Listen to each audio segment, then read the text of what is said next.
I just went ahead and started it. You started? Yeah. Yeah, you can do it. Yeah, we'll okay.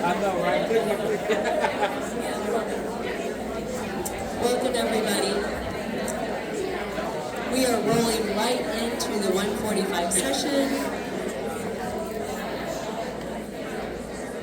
So we are going to talk about taking a minute, applying low stress handling for animals and the people who care for them. So today's speaker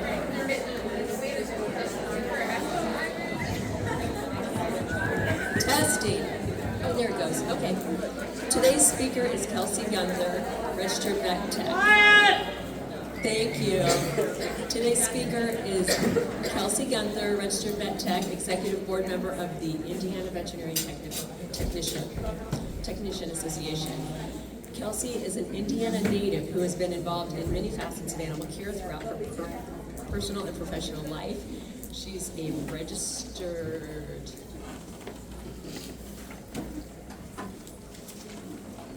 silly home printer that puts it on the wrong pages. Vet Tech in the state of Indiana and currently sits on the Indiana Vet Tech Executive Board. She's currently a senior learning engagement specialist at Mission Veterinary Partners and shares her home with her dogs Mara, Eros, and Saga, and cats Zelda and Noctis, horses Sano and Ridge, and her human with the name I can pronounce, Daniel. Please welcome Kelsey.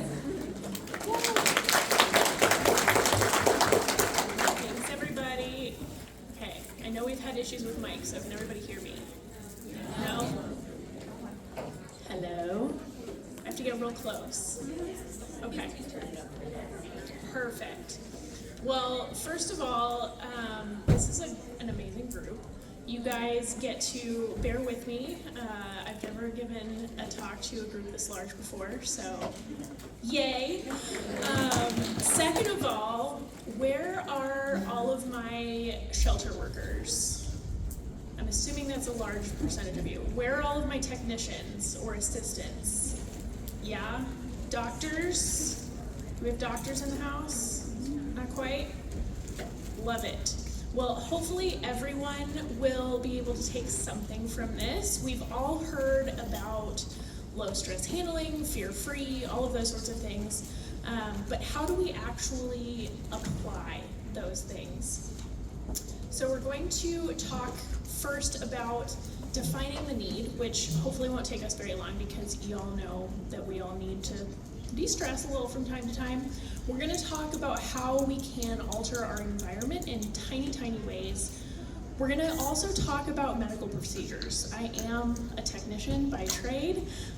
We all have some sort of medical training or we do something medical in our lives. So we're going to talk a little bit about that because I can't get away from it.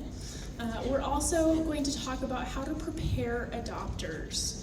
Something that we as technicians deal with on the regular is people who get a dog and then have no idea about the medical life of that dog. What is that dog going to experience? What is that cat going to experience in their lives when they go to the veterinarian? So we're going to talk about a little bit of that. And then we're going to talk about some tips and tricks that you guys probably know that I don't even know. Alrighty. So, what is stress? We all know. What is stress? We all know what stress feels like to us. I'm sure you guys are well versed in how we experience stress as human beings. We have physical effects of stress, we have mental effects of stress. There are short-term effects of stress and anxiety, and then there are long-term effects of stress and anxiety. Is anybody confused by any of that, or do I need to go into more detail? You all probably already know what I'm talking about. What I want to address here, though, is the short and long-term stress in relation to the animals that we care for. So we all know that the 7-year, dog year, whatever, research has shown that dogs and cats and many other animals experience time and perceive time and experience differently than human beings. A procedure that to us might take an hour or two, packing the cat up to go to the vet, going to the veterinarian through that appointment and then bringing that cat home, that cat might perceive those 1.5, maybe 2 hours as several days of stressful experience. This is probably why your cats go home and then hide under the bed for a week, because if we were under huge amounts of stress for like 2, 3, 4 days, oh my gosh, we would be having some PTSD, right? So we need to understand that the number one thing that we can do is reduce the amount of stress or reduce the amount of time that an animal is experiencing that stress. Because for them, it's a lot longer than it is for us. So we can talk about FAS scales. I'm gonna show the dog one and the cat one. But a threshold of stress is exactly what we're talking about here. When I talk about threshold, we're talking about this kind of yellow to red. Oh my gosh, sorry. Boop. I don't want that. Can I just click? Yes. Oh, good. I can click. FAS. So we're talking about this yellow, orange, red zone. This is what we want to avoid, right? We're talking about FAS and mental thresholds. That's exactly what it is. It's a limit after which rational thought and behavior is impossible. If anyone is familiar with the Gottman Institute, they love this concept. Once we are over threshold, we are no longer able to use our prefrontal cortex. We are only surviving. So once our animals get to this orange-red phase, they cannot learn, they cannot think, they are in survival mode. So when we're dealing with animals that are in this kind of fear, anxiety, stress mentality, we want to think about those interactions with maybe some patients that we've had lately. Maybe were they in the green? Were they in the yellow? Were they in the red? How did that patient or that animal perceive that interaction, and how are they moving forward from that? As a technician, I'm going to move to dogs here. As a technician, my ultimate job is to preserve the human-animal bond. As people who work in animal healthcare or animal care in general, that's kind of also your job too, right? We want people to have pets. We want people to have great lives with their pets. And if their pets are having PTSD because they went to the vet or had a terrible experience at the shelter, that's going to influence how that human perceives having a pet. So we're here to make life better for animals, but it also is going to make life better for the animals themselves. Boop. Boop. Here we go. So research has shown, as I said, various species perceive time differently. When we are intaking an animal, how much time does that take? When we're dealing with those fractious cats, how much time does that take? When we're, particularly in a medical sense, these things are invasive, right? How much time are we taking, and how much more difficult could it be to make things a little bit slower, perhaps? Maybe a little bit easier. Everybody's heard the phrase, slow is smooth, smooth is fast, right? So if we take a little bit of time, we take a little bit of a minute to plan things out ahead of time. Move forward. Sorry, I'm having technical difficulties, guys. There we go. If we take a minute to plan things out, plan out our visual, auditory, sense of smell, right, olfactory, tactile, and temporal aspects of what we do with these animals, we can really have more of an impact on how they experience those things, right? We can modify behavior. Step one is managing the environment, though. we can manage that environment based on how these cats and dogs interact with and perceive the world around them. You guys probably already do a lot of these things. We can help them cope with things that might be unavoidable stressors. We gotta get a TPR, right? We gotta get on the scale. We gotta do a physical exam. We probably gotta do some vaccinations and microchipping. That's just unavoidable. But how do we make that less, oh my gosh, for these animals, right? We can improve the quality of life, reduce anxiety for these animals. Things like using treats, right? Whenever possible. Things like improving social skills for our cats. Who has a community room in your hospital where you house cats socially? Who has dog play groups, right? Social interaction is one of the ways that we can improve the quality of life for these animals while we are housing them.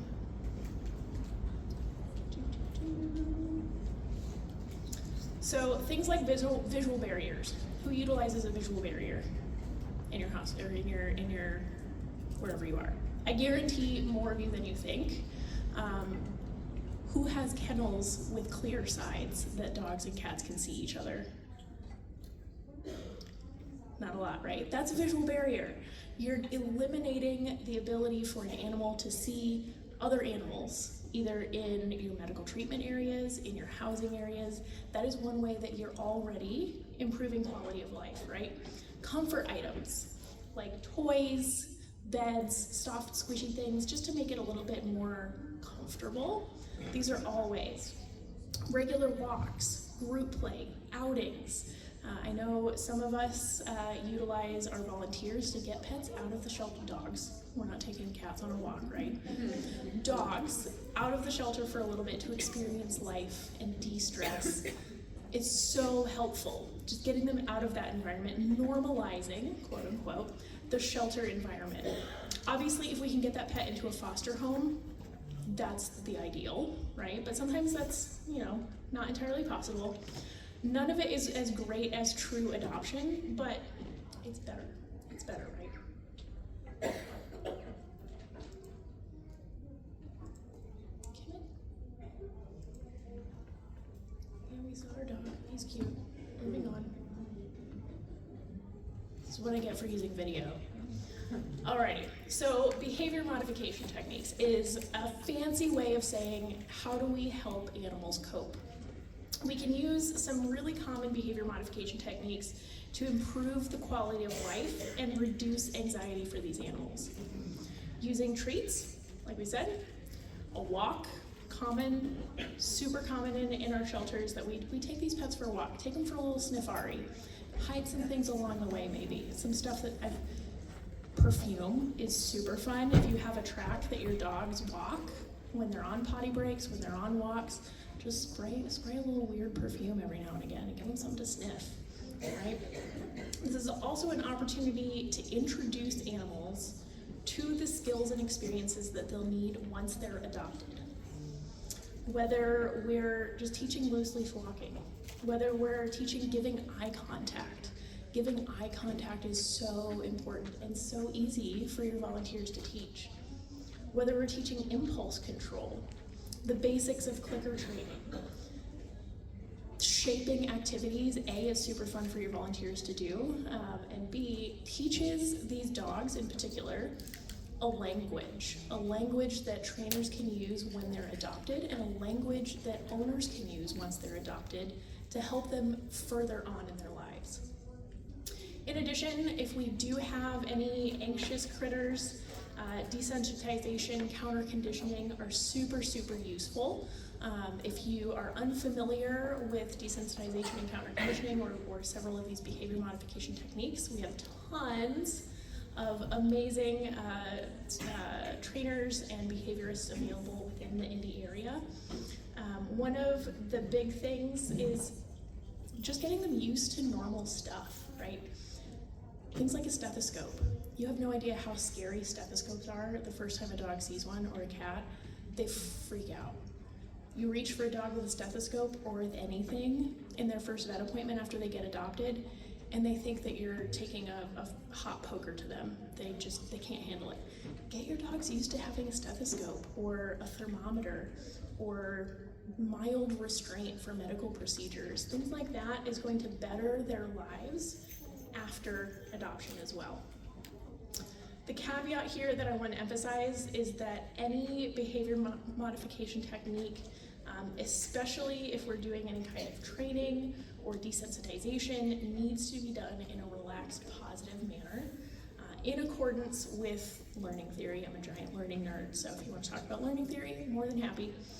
If you have questions, like I said, I recommend seeking out a credentialed trainer, dog trainer, behaviorist, things like Karen Pryor Academy or CCPDT. They're great resources and they tend to like to volunteer, so have fun with that.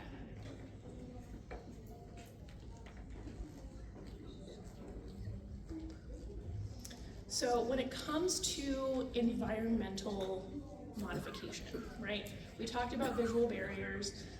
It's the facility that we house and work with these animals in. Sometimes we're making do with what we got. That's just how life works, especially when we're talking about animal rescue, right? Sometimes there are some little things that we can consider when we look for ways to improve the mental health and the experience of the animals that we serve. We can come back to our initial discussion of the senses, right? Sight, smell, hearing, taste, touch. We can discuss how our animals are perceiving all of these things within their environment. Are they allowed to see other animals from their normal housing? Are they allowed to see other animals when they're in medical housing? Is that a good thing or is it a bad thing? Sometimes it is one or the other, depending on different animals, right? Do they have the ability to hear other animals? Is it super loud in our general housing? What are some ways that we can decrease any noise that's happening? Are we using white noise? Who uses through a dog's ear or white noise or classical music in your dog housing areas, right? These are some ways that we can help combat some of that auditory overload that our dogs are experiencing. What are they smelling in these areas, right? We know that bleach in particular, bleach-based, ammonia-based products really are irritating to cat and dog noses. So maybe we need to think about what disinfectants we're using, because that's important. If we're using something that's bleach-based or ammonia-based, maybe we look at switching to something that's, what's rescue? Peroxide, that's right. Accelerated hydrogen peroxide. So it has less of a smell, right? If we are using scented cleaners, maybe we look at not using a scented cleaner. It's just these little things that might improve the quality of life and improve that experience that those animals are having. I have a coworker who will walk into a restaurant, and if they use Fabuloso, she will immediately walk out because she's just so sensitive to it. And so that's what our dogs are experiencing too, right? Are the floors in our facility smooth? In some ways this is good because we have to disinfect them, right? But how smooth are they? Are they slippery? If so, we need to consider using some non-slip mats because that can be really, really stressful for our dogs that are walking in and out of those facilities. Are we using a variety of high-value reinforcers? Things like treats, toys, outings. I'm clicking the right thing. Here we go. Things like soft surfaces, right? When we're in a kennel, if you're in a kennel, if we have a veranda and a towel, great. But if we are looking at something like a bed or a towel on a scale, those things can be super, super helpful. My favorite, I love snacks. I love bribery. Bribery goes a long way. My favorites, we all use pill pockets. Hickory smoke is the best flavor. I'm just gonna say that. Turkey baby food is another one of my favorites. I love a good squeaky toy, some spray cheese. A lot of our patients, particularly dogs, they're usually either food people or they're toy people, right? So I have both available all the time, particularly when we're doing any medical related procedures. And definitely we want to break up that time that we're experiencing those medical procedures or those stressful situations, right? Time, again.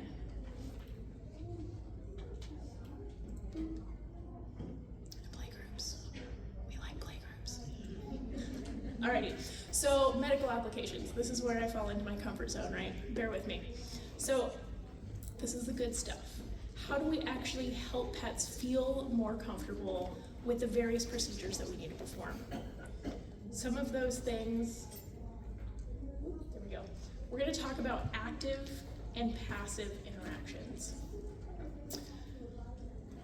When it comes to the stuff that we're doing with these animals, some of the things that we are doing could be considered passive interactions.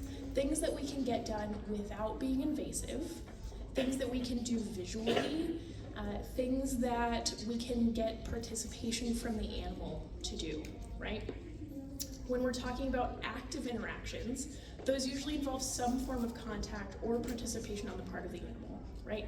Physical examination, blood draw, obtaining vitals, diagnostics, topical medications, all of those sorts of things. So this is how we're gonna kind of break this down. When we're talking about passive interactions, these are things like medication administration. We all love a good meatball, right? We love some snacks.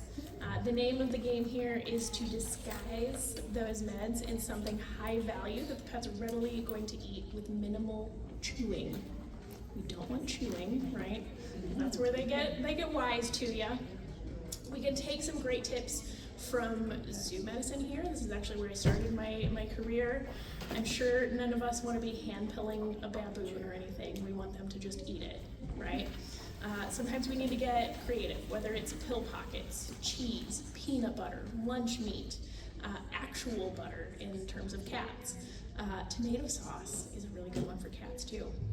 Cream cheese, sour cream, hot dogs.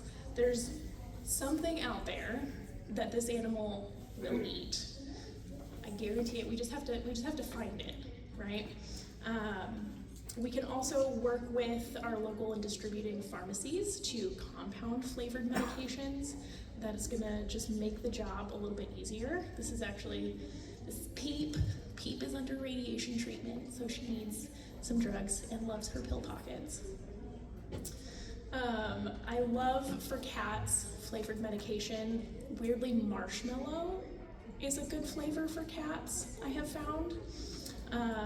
Liquidy things are usually easier to get down for cats. Love mixing it in a little tomato sauce. Butter works wonders. Again, weird that it's marshmallow. My favorites for dogs include hot dog chunks. You can either hide a pill in a hot dog chunk or inject your liquid medication in there. You can do pill pockets, peanut butter. My go-to is usually peanut butter if they like sweet things, because they have to keep licking. And as long as you're coating their mouth and they keep licking, they're gonna get the drugs down eventually, right? I've poisoned my own dog. I have poisoned on pill pockets because he chewed one too many times and now he won't touch a pill pocket. So peanut butter is where we're at. So moving on to getting a weight. Why did we go back to the beginning? Pause. Magic noises.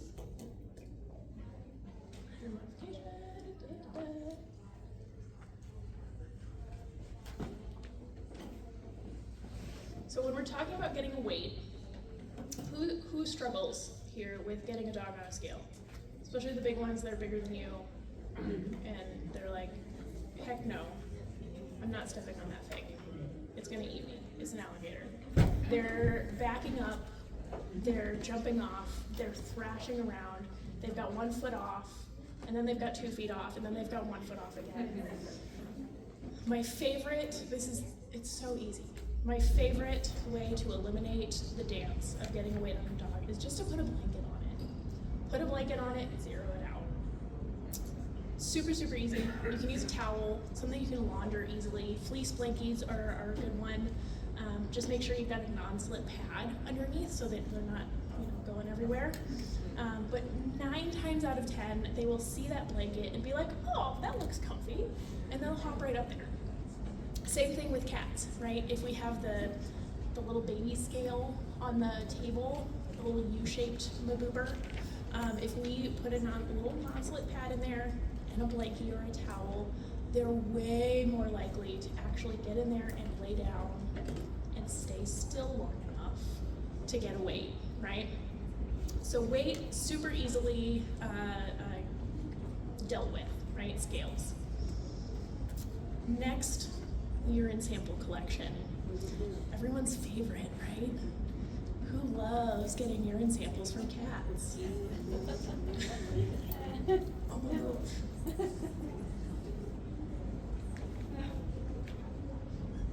Here we go. Okay. So I'm not really going to discuss fecal collection because, feed them some food and eventually you'll get what you want. In dogs, urine collection, pretty simple, just a matter of being relatively quick and having something handy to catch it in, right? Have them drink enough water that they'll eventually pee. The issue here is with cats. It can be a matter of finding a clean litter box, hoping that they have consumed enough water that they're going to pee in a short amount of time, hoping that they'll actually pee in that litter box that you gave them, right? Litter beads, if you have them, make things super, super easy, non-absorbent litter beads. They can be a little pricey. The best solution I found, and that some of you probably already use, I will bet on it, is garbage bags. I love using cut up garbage bags. You can have a bin of them in your medical room. Just slice your garbage bags into ribbons. It gives them something to push around, and they'll go in a litter pan filled with garbage bags. Give them something to push around. Will not absorb anything. Just make sure you're using unscented garbage bags. Otherwise, you're going to end up with lavender scented pee, and we don't want that.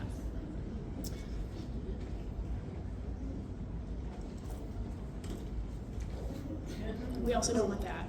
Like, who's gonna hold a urine cup under a cat while it's peeing? It's not happening. Garbage bags. Cheap and easy. All right, so when it comes to passive interactions, there are also a lot of things that we can do with our exam that can be done passively. We don't necessarily need to hold an animal down to get a lot of the information that we need. When it comes to ocular and oronasal exams, we can definitely do these passively. This is where our trusty high-value snack comes in handy. Using your reinforcer kind of as a lure, you can get that dog or cat to put their face in whatever position you need it to be in, right? If we need the dog to be looking straight at you, you'll hold it right here. You can get a pretty darn good look in their eyes. You can get a pretty good look in their ears. If you need it to turn sideways, you can control that head if you find something that they really, really want to snack on, right? You can also use this to keep them still. Who uses a licky mat or just spreads it on the countertop? Keep them still, keep them occupied so that you can look at other things that you have going on. You can look at the nostrils. Sometimes if you're lucky, a cat will hiss at you and you don't even have to do anything and you can look in their mouth.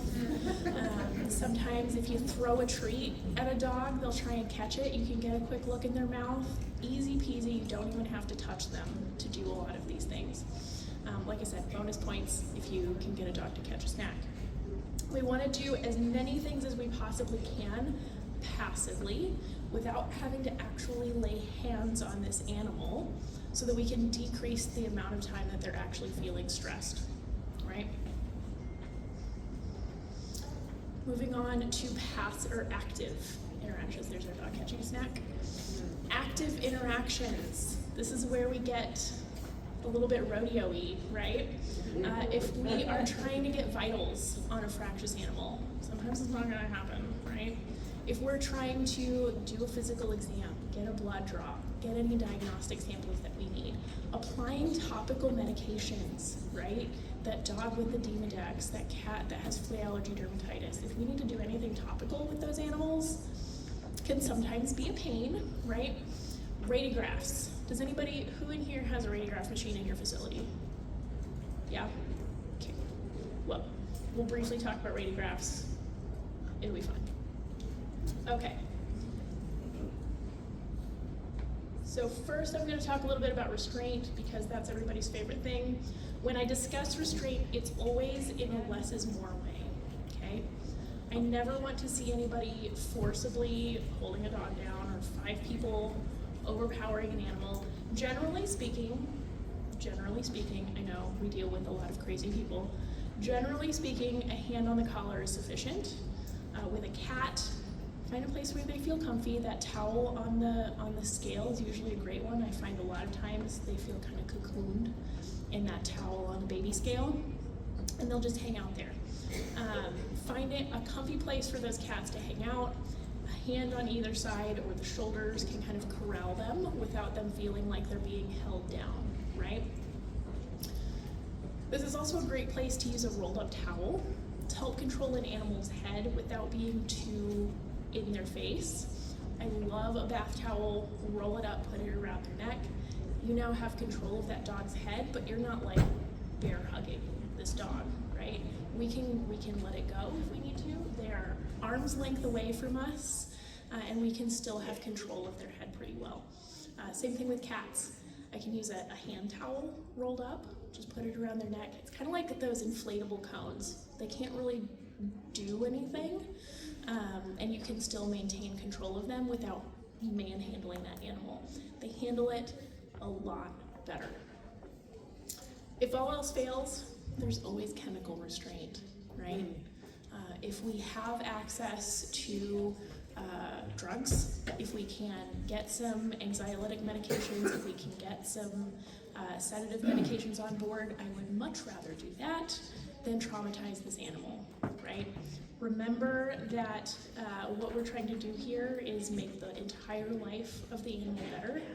If we are causing huge amounts of trauma, just holding them down and getting a procedure done, that is in that animal forever, right? I just watched a video of a horse that had learned a particular item, was in an area in his environment in one experience, and he responded to that item in his environment forever, even when it was gone, after just one experience. So these animals, we want to reduce the amount of stress that they're experiencing so that they can have that prolonged positive experience, right? You all know this. Preaching to the choir. So I love good towel over the neck, love some treats. Towels and blankets, especially with cats, can be great resources. I have definitely been known to just throw a quilt over a cat and kind of say, well, this is your cave, you're staying here. You can definitely do an exam. You can definitely get samples through a towel. You can get a heart rate through a towel. You can get all kinds of fun stuff through the towel. Alrighty, vitals and TPR.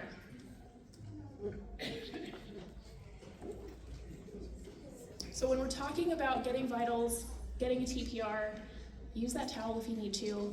I try not to get all up in these animals' faces. When we're talking about literally just getting vitals, I don't necessarily need to assault this animal to get a TPR. I can use a hand, I can kind of reach in there. That being said, I've been known to use a kitty hide box. If your cats have hides, take a stethoscope in with your hand if you're getting that, because then you can hear if they're growling at you, right? So try and be as less invasive is always good, right? If you have access to an ear thermometer, use an ear thermometer. I love scratching the other side, right? If we're doing something in one ear, get a good rub on that opposite ear. Definitely works to help distract them so that they're not responding and turning and looking at you when you're doing something in that opposite ear. Reducing stimulation, going back to our 5 senses. If we're dealing with particularly a dog or a cat that is very visual, our herding breeds, our cats, our guarding breeds can sometimes be this way. Reducing visual stimulation can really help with all of these interactions.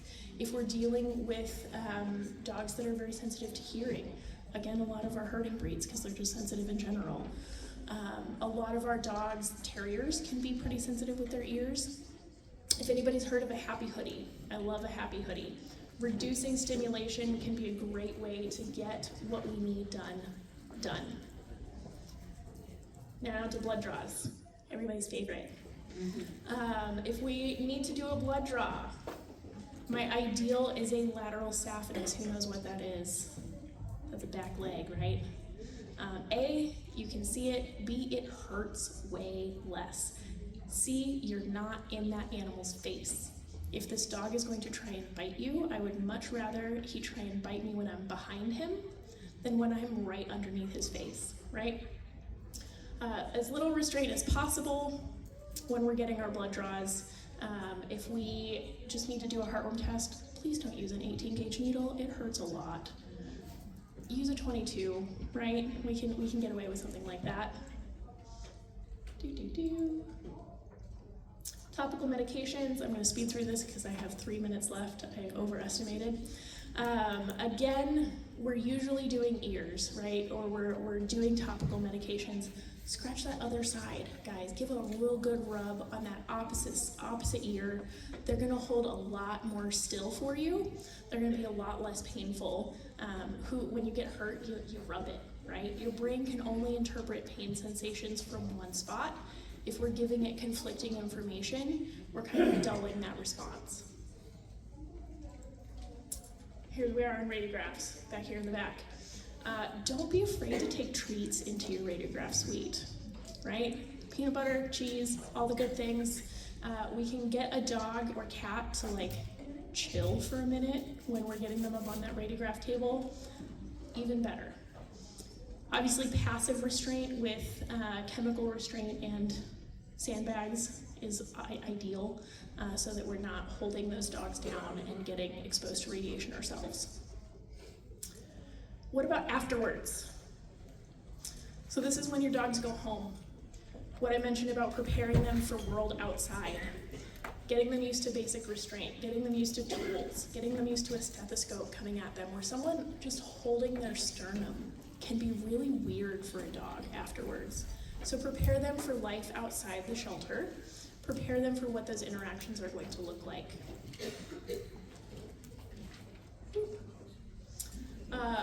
I'm finishing up here with some tips and tricks, and that's from you guys. So what have I not talked about? What has worked really well in your situation that I need to know so that I can share it with the rest of the world? I got one. Churros are great for blood draws for dogs. For dogs? Oh yeah. I love it. Churro for dogs, not just for cats, everybody. Churro for dogs. Sometimes dog wet food for cat pill meatballs. Dog wet food for cat pill meatballs. I like this too. Meatballs are always good. Any kind of Go-Gurt, I heard this. Smearable things. Yeah? Cat food for dogs. I love using cat food as treats for dogs because they're tiny and they're delicious. And dogs are just like, this is foreign.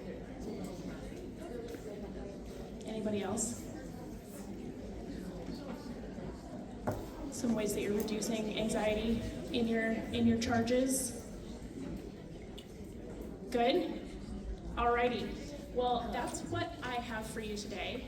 I am also very briefly, going to wrap the IVTA. If anyone is a technician in here or would like to be a technician or recently graduated from technician school, the Indiana Vet Tech Association is your local professional organization. We're here for you. Students get free membership. Please join us because we're doing all the cool things.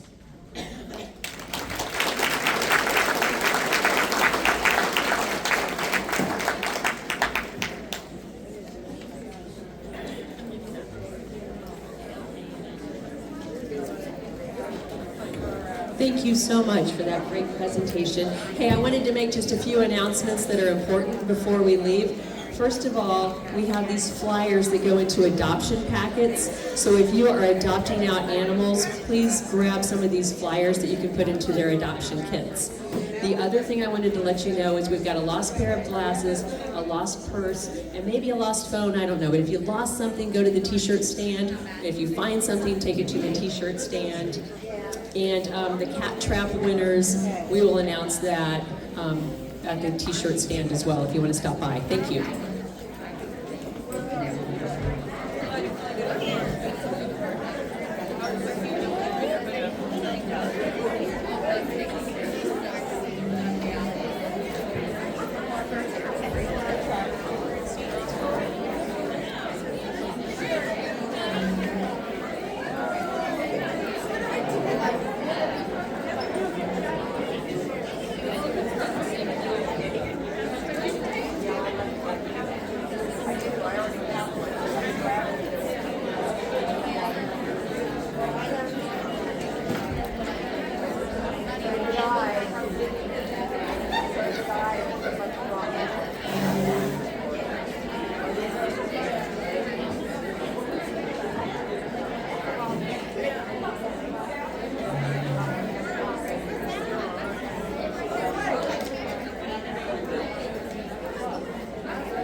Yeah.